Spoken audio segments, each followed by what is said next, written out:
Hello everyone! Ayan, happy Monday po sa ating lahat. And for today's video, ay magluluto muna tayo nitong ating healthy ulam and syempre napakasarap. So ang lulutuin natin today ay walang iba kundi itong ating kusidong isdang lumahan na lalagyan po natin ng kangkong para sa ating gulay. So tara na guys at samahan niyo pong magluto and enjoy watching po. Ayan, so magpapakulo lang tayo ng tubig sa ating kaserola. Ayan, pagkulo ng ating tubig, pwede na po nating ilagay yung ating mga sibuyas and yung ating kamatis. Ayan, so gumamit lang po ako guys ng isang malaking sibuyas, tas 2 pirasong kamatis, tas ayan, maglagay na tayo ng asin.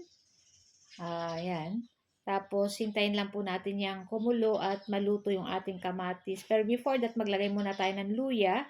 At pag kumukulo na at luto na yung ating kamatis, sibuyas, luya, pwede na po natin ilagay itong ating kangkong. So, inuna ko na pong ilagay yung ating kangkong dahil ang ating isdang lumahan po ay madali lang naman yun guys maluto. Ayan. So, ilagay na po natin lahat itong ating kangkong at ilubog po natin yan dito sa ating kumukulong tubig para malangtan yung ating mga dahon po dyan. Ayan.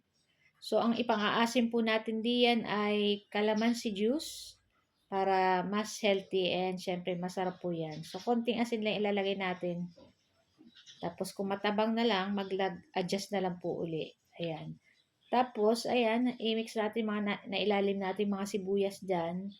Ibabaw na lang natin. And after po niyan, pwede na rin natin pong ilagay dyan yung ating isdang lumahan na nabili kanina sa talipapa, sariwang-sariwa pa guys. So, medyo malalaki yan. Akala ko hindi magkakasya dito sa ating pot.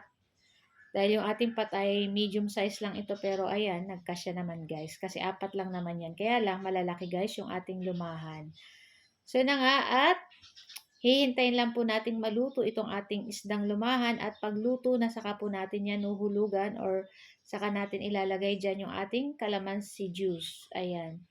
So, ganito guys, ayan, kumukulo na. At, nako, luto na rin yung ating isda dyan at yung ating kangkong okay na rin to guys. Tapos, ayan, nagdagdag lang pala ako dyan uli ng konting asin at medyo matabang-tabang pa guys. Tapos, ayan na nga, hindi na po ako nagamit ng kahit na anong seasoning. Asin lang po, okay na po yan.